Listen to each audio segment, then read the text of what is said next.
नमस्कार दोस्तों, स्वागत है आपका अपने YouTube चैनल बीडीपी इन्वेस्टमेंट में। और आज की इस वीडियो में हम बात करने वाले हैं हिंदुस्तान कंस्ट्रक्शन कंपनी लिमिटेड के ऊपर। दोस्तों, ये स्टॉक के ऊपर डिस्कस करने का बहुत बड़ा रीजन है। दोस्तों, बड़े लेवल का बड़ा ब्रेकआउट आया है और उस ब्रेकआउट के बाद क्या इस स्टॉक में आगे की तेजी बनेगी या फिर वहां से गिरावट आ सकती है, तो वो बड़ा क्वेश्चन मार्क है इन्वेस्टर के ऊपर। तो क्या करना चाहिए? तो अभी दोस्तों अगर प्राइस देखेंगे तो 18.65 है, 1.91% का अपसाइड मोमेंटम है।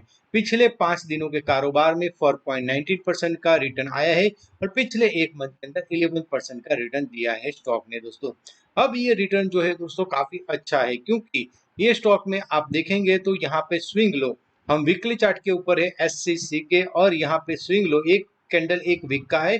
स्विंग लो से लेके स्विंग हाई को कनेक्ट किया है। स्विंग हाई जो है 22 रुपए का प्राइस है, जो 19 दिसंबर का है, और लो जो है 23 मार्च, जब कोरोना का पैनिक हुआ था उस टाइम पे जो लो बना था उसका 3 रुपए का दोस्तों प्राइस है। उसका जो फिबोनाची रिट्रेसमेंट आ रहा है 23.6% का रिट्रेसमेंट 18.19, और ये दोस्तों बहुत ही बड़ा रिट्रेसमेंट है दोस्तों, क्योंकि ये रिट्रेसमेंट को तोड़ने के लिए पहले भी कोशिश की थी, नहीं तोड़ पाया, फिर जो लेवल तोड़ा फिर दोस्तों नीचे गया, फिर ऊपर से आया है।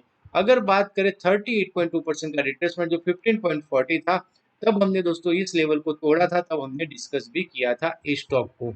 अब डेली चार्ट के ऊपर हमें क्यों इतना बड़ा संकेत दिख रहा है, उसके ऊपर चर्चा करें चार्ट में, और उससे पहले कंपनी के बारे में थोड़ा जान लेते हैं दोस्तों। तो यहाँ पे आप देख सकते हैं कि ये जो कंपनी है उन्होंने रेल प्रोजेक्ट आसाम का बनाया था, और बहुत ही बढ़िया दोस्तों कंपनी का कारोबार है। बड़ी बड़ी दोस्तों इंफ्रास्ट्रक्चर में बड़े बड़े बोरी दोस्तों वर्ली सी लिंक है जो मुंबई का, वो भी दोस्तों इसी कंपनी ने बनाया है।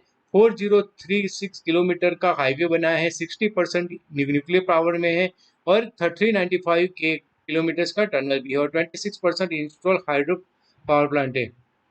दिल्ली मेट्रो रेल में भी इसका काम है। अगर यहाँ पे बिजनेस एरिया पे पर नजर डालेंगे तो पावर में hydro power, nuclear power, thermal power, transportation में अगर डिस्कस करेंगे तो सो तो हाईवे है, रेलवे है, मास मेट्रो है दोस्तों, पोर्ट्स है, वाटर सप्लाई सिस्टम है, इरिगेशन है दोस्तों, मैन्युफैक्चरिंग एंड प्रोसेस प्लांट है, कॉमर्शियल है दोस्तों, स्मार्ट सिटीज है, और बांद्रा वर्ली सीलिंग भी दोस्तों मुंबई का जो है जो बहुत फेमस है, वो भी इस कंपनी ने कंस्ट्रक्ट किया है। अगर यहाँ पे दोस्तों बात की जाए कि अभी रिसेंट ऑर्डर कहाँ पे विन किया है, तो दोस्तों एससीसी ने कंप्लीट किया था सेल ऑफ दोस्तों बहरामपुर और फराका का जो हाईवे था 1323 करोड़ का, वो कंप्लीट किया हुआ है। और SCC in wins 3681 crore order for bullet train station, तो बहुत ही बड़े दोस्तों ये ऑर्डर्स इनके पास है। और पिछले टाइम दोस्तों उनका जो रिजोल्यूशन प्लान है वो भी दोस्तों बहुत ही सक्सेसफुली किया है। अब रिजोल्यूशन प्लान आया तो डेब्ट का इश्यू था दोस्तों। डेब्ट जो यहाँ पे आप देख सकते हैं 5512 करोड़ का है। अभी भी दोस्तों डेब्ट जो है बहुत ही बड़ा है, फेस वैल्यू एक का है, और मार्केट कैप जो है वो बहुत ही दोस्तों देखेंगे तो 2822 है, तो वहां से डेब्ट जो है वो बहुत ही ज्यादा है। यानी कि दोस्तों कंपनी का जो मार्केट कैप है वहां से ऑलमोस्ट दुगने से भी ज्यादा का दोस्तों यहाँ पे डेब्ट है। कंपनी के बारे में बात करें तो डेब्टर डेज इंप्रूव हुए 177 से 80 का हुआ है। बट अगर नेगेटिव बात की बात करें तो लोग इंटरेस्ट कवरेज रेशियो है, डीप पुअर सेल्स ग्रोथ है, प्रमोटर होल्डिंग बहुत ही कम है, 18.6% ही है, लाइबिलिटी 7797 करोड़ का है, प्रमोटर ने का 85.3% होल्डिंग प्लेस किया हुआ है। अर्निंग्स की बात करें तो दोस्तों अदर इनकम में 474 करोड़ है, और कंपनी का कॉस्ट ऑफ बोरोइंग है वो बहुत ही ज्यादा हाई है, और प्रमोटर का होल्डिंग ओवर लास्ट 3 ईयर काफी डाउन है। तो ज्यादातर हमें नेगेटिविटी दिख रही है कंपनी के फंडामेंटल्स के ऊपर। पीएस कंपैरिजन में बात करें तो दोस्तों रेल विकास निगम 17 का है दोस्तों, पी नेशनल स्टैंडर्ड्स का 12.11 है, पीएनसी इंफ्राटेक अच्छी कंपनी है दोस्तों 12.33 है, एनसीसी का 13 है, केएनआर कंस्ट्रक्शन है। तो ये कंपनी अभी भी लॉस में चल रही है। अगर क्वार्टरली रिजल्ट के ऊपर आप नजर डालोगे तो आप देखेंगे मार्च 2023 में 3094 का सेल आया दोस्तों। क्वार्टर टू क्वार्टर अगर देखें तो बहुत ही बड़ा जंप है, बट ईयर टू ईयर में ज्यादा दोस्तों फ्लैट बोल सकते हैं। ओवरऑल दोस्तों कंपनी में अदर इनकम ज्यादा आई, ऑपरेटिंग प्रॉफिट मार्जिन अच्छा था, तो आपको क्वार्टर टू क्वार्टर में रिजल्ट अच्छा मिला, और ईयर टू ईयर में भी आप देखेंगे तो रिजल्ट बेहतरीन आया। और उसी की वजह से दोस्तों स्टॉक में जो है एक मंथ के अंदर अच्छा मोमेंटम आया, जो हमने डिस्कस किया था। पिछले 6 महीने में दोस्तों 2% का नेगेटिव रिटर्न दिया है, और एक साल के अंदर अगर दोस्तों बात की जाए तो 42% का रिटर्न इस कंपनी ने दिया हुआ है। प्रॉफिट एंड लॉस स्टेटमेंट के ऊपर नजर डालेंगे तो आपको थोड़ा समझ में आ जाएगा। 2018 में जो था 10,000 का क्रॉस किया था, उसके बाद 10,500 के आसपास हुआ, फिर वापस से नीचे आया, फिर नीचे आया, फिर ऊपर गया 10,000 का। तो ये पिछले 5 सालों में आप देखेंगे सेल्स में कोई ज्यादा अपसाइड मोमेंटम नहीं मिला है।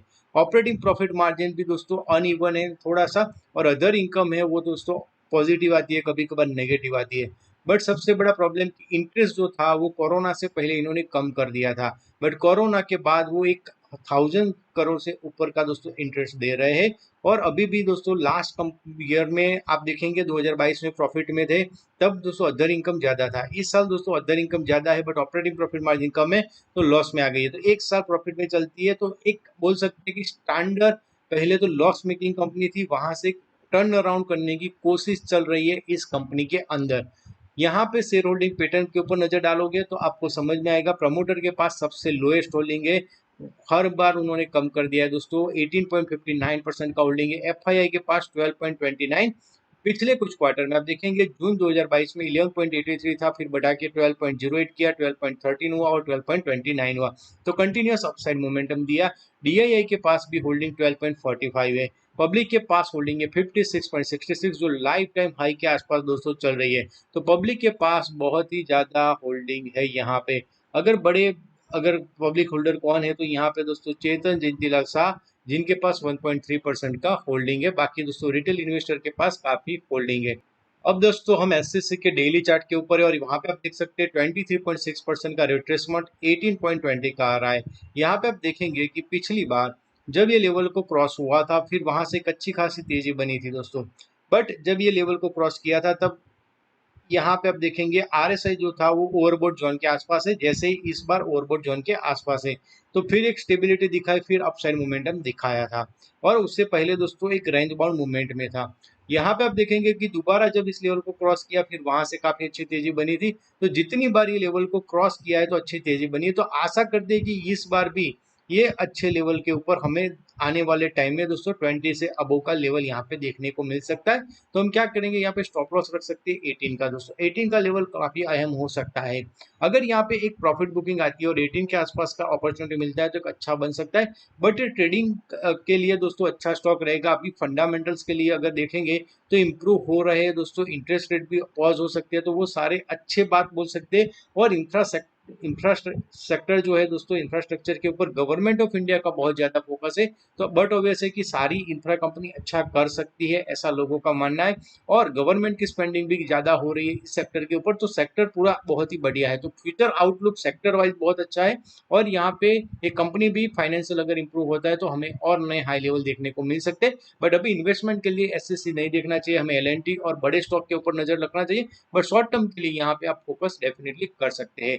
इस वीडियो को एजुकेशनल पर्पस के लिए बनाया गया है। और आपको अगर दोस्तों किसी भी स्टॉक के ऊपर राय चाहिए तो दोस्तों आप कमेंट सेक्शन में कमेंट करके मुझे बता सकते हैं। आपको एनालिसिस कैसा लगा वो भी आप मुझे बताइए। ये सारे मेरे पर्सनल व्यू है, कोई रेकमेंडेशन नहीं है।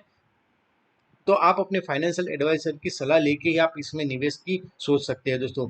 Thank you very much. मिलते हैं नेक्स्ट वीडियो में। धन्यवाद दोस्तों।